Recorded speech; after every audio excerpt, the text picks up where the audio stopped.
Practice on start engine, adjust idling speed and damping device in pneumatic governor and venture control unit checking.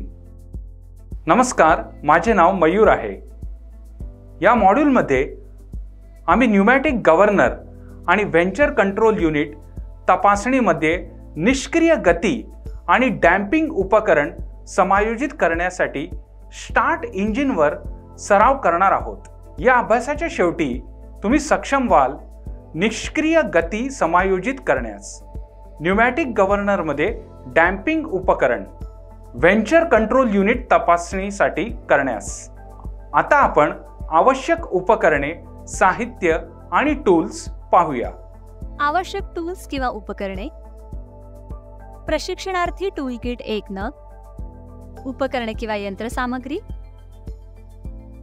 Pneumatic गव्हर्नरसह diesel engine 1 नग, केबल्ससह 12 volt battery 1 set.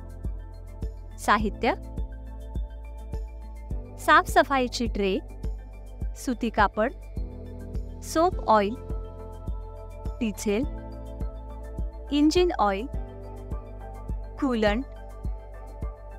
प्रक्रियेकडे जाण्यापूर्वी आपण निष्क्रिय गती आणि pneumatic governor बद्दल जाणून घेऊया.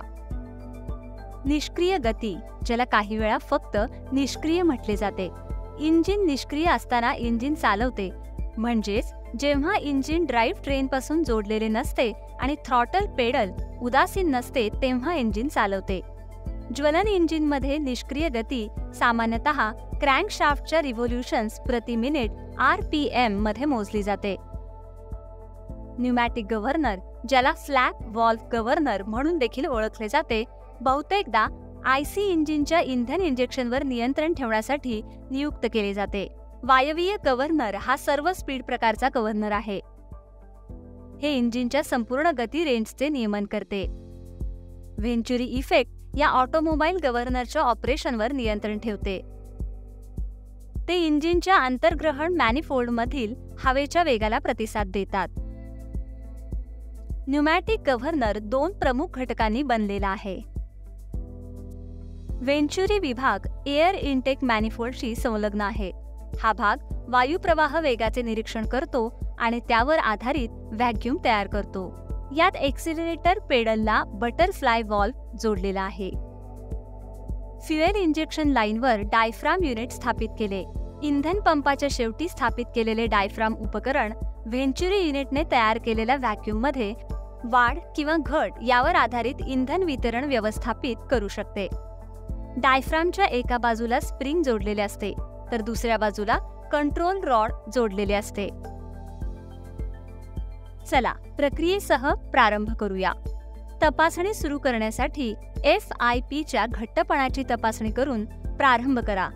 बोल्ट माउंट करणे आणि आवश्यक समायोजन करणे. पुढे रेडिएटरमधील पाण्याची पातळी तपासा.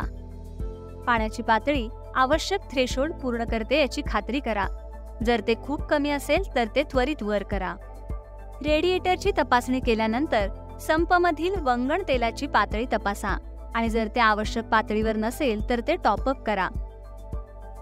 एकदा तुम्ही ऑइलची पातळी सुनिश्चित केल्यानंतर आता इंधन टाकी तपासण्याची वेळ आली आहे. वर्तमान इंधन पातळी तपासा आणि आवश्यक असल्यास ते भरा. इंजिन यशस्वीपणे सुरू होईल याची खात्री करण्यासाठी योग्य केबल्स वापरून बॅटरीला सुरुवातीच्या मोटरशी जोडा. वाहन चालवण्यासाठी तयार आहे. टीप: हँड प्रायमिंग डिव्हाइसच्या मदतीने सिस्टीम हवेपासून मुक्त होईपर्यंत इंधन प्रणालीला ब्लीड करा. पुढे जाऊन फॅन बेल्टचा ताण तपासा. आवश्यक असल्यास प्रभावी ऑपरेशनसाठी इष्टतम तणाव सुनिश्चित करण्यासाठी समायोजन करा. इग्निशन कीच्या मदतीने इग्निशन स्विच चालू करा. नियुक्त स्विच किंवा बटण वापरून इंजिन सुरू करणे. टीप: प्रारंभ किंवा बटण जास्त वेळ दाबून ठेवू नका.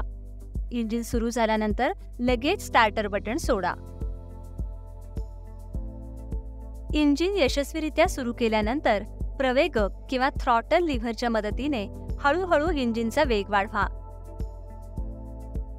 गळतीची कोणतीही चिन्हे किंवा असामान्य आवाजांशिवाय इंजिन सुरळीतपणे चालत असल्याची खात्री करा.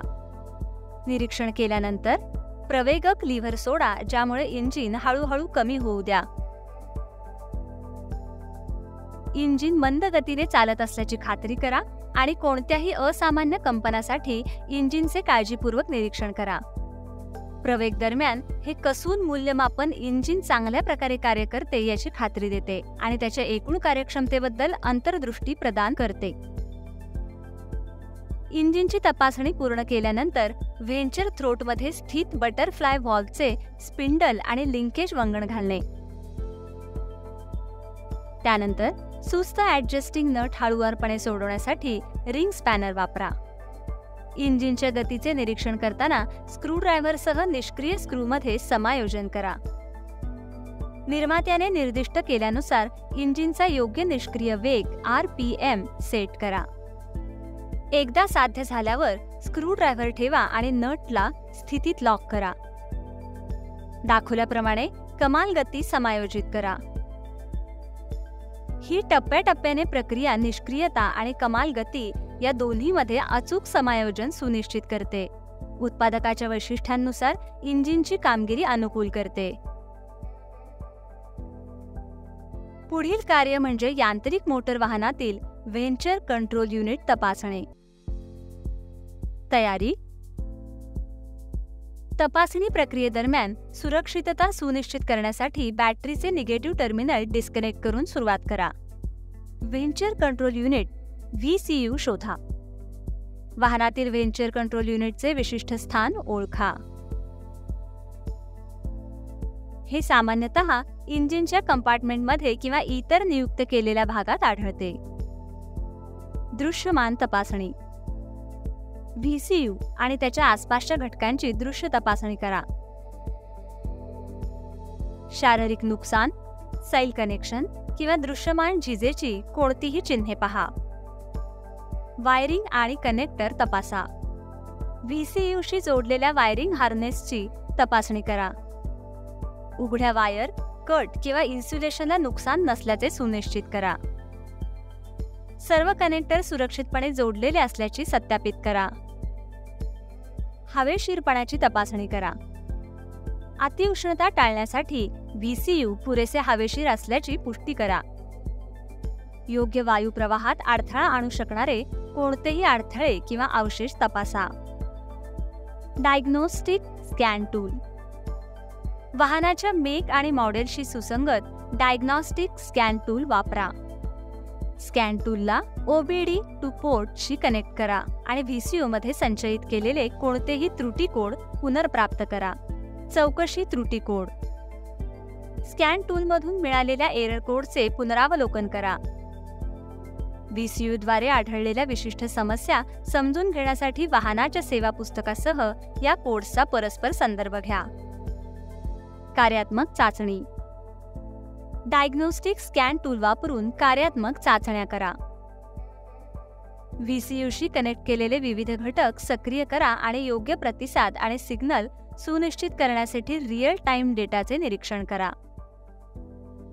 व्होल्टेज आणि रेझिस्टन्स तपासणी. VCU ला पुरवलेले व्होल्टेज मोजा आणि कोणतीही अनियमितता असल्यास तपासा. या व्यतिरिक्त संभाव्य समस्या ओळखण्यासाठी संबंधित सर्किटमधील रेझिस्टन्सचे मूल्यांकन करा. सॉफ्टवेअर आणि फर्मवेअर सत्यापित करा. VCU चे सॉफ्टवेअर आणि फर्मवेअर अद्ययावत असल्याची खात्री करा. लागू असल्यास निर्मात्याने जारी केलेल्या अद्यतनांसाठी तपासा आणि आवश्यक अपग्रेड करा.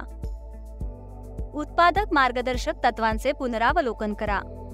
VCU शी संबंधित कोणत्याही विशिष्ट प्रक्रिया किंवा शिफारशींसाठी वाहन निर्मात्याची मार्गदर्शक तत्वे आणि तांत्रिक कागदपत्रांचा संदर्भ घ्या.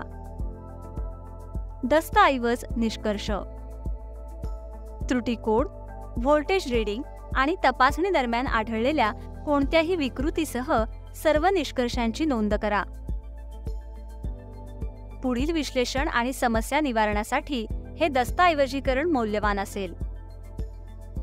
ओळखलेल्या समस्यांचे निराकरण. तपासणी दरम्यान काही समस्या आढळल्यास त्यांचे त्वरित निराकरण करा. यामध्ये घटकांची दुरुस्ती करणे किंवा बदलणे, सॉफ्टवेअर अपडेट करणे किंवा आवश्यक समायोजन करणे यांचा समावेश असू शकतो. पुन्हा असेंब्ली. एकदा तपासणी आणि कोणतीही आवश्यक दुरुस्ती पूर्ण झाल्यानंतर वाहनाचे घटक पुन्हा असेंबल करा आणि सर्व कनेक्शन सुरक्षितपणे घट्ट केल्याची खात्री करा. कार्यात्मक चाचणी. तपासणी आणि कोणत्याही आवश्यक दुरुस्तीनंतर व्हीसीयू हेतूनुसार कार्यरत आहे याची पुष्टी करण्यासाठी अंतिम कार्यात्मक चाचणी आयोजित करा. या सर्व समावेशक प्रक्रियेचे अनुसरण करून तुम्ही यांत्रिक मोटार वाहनातील व्हेंचर कंट्रोल युनिटचे योग्य कार्यपद्धतीने तपासू शकता आणि त्याची खात्री करू शकता. आम्ही प्रात्यक्षिकाच्या शेवटी आलो आहोत. या मॉड्यूलमध्ये आपण काय शिकलो याची थोडक्यात माहिती घेऊया. आम्ही शिकलो निष्क्रिय गती समायोजित करण्यास, न्यूमॅटिक गव्हर्नरमध्ये damping device, venturi control unit तपासणी करण्यास. अशा प्रकारे आम्ही न्यूमॅटिक गव्हर्नर आणि व्हेंचर कंट्रोल युनिट तपासणीमध्ये निष्क्रिय गती आणि डॅम्पिंग उपकरण समायोजित करण्यासाठी स्टार्ट इंजिनवर सराव करणे शिकलो आहोत. आशा आहे की तुम्हाला याबद्दल स्पष्टता असेल. हे प्रात्यक्षिक तुमच्या प्रशिक्षकाच्या मदतीने करा. धन्यवाद.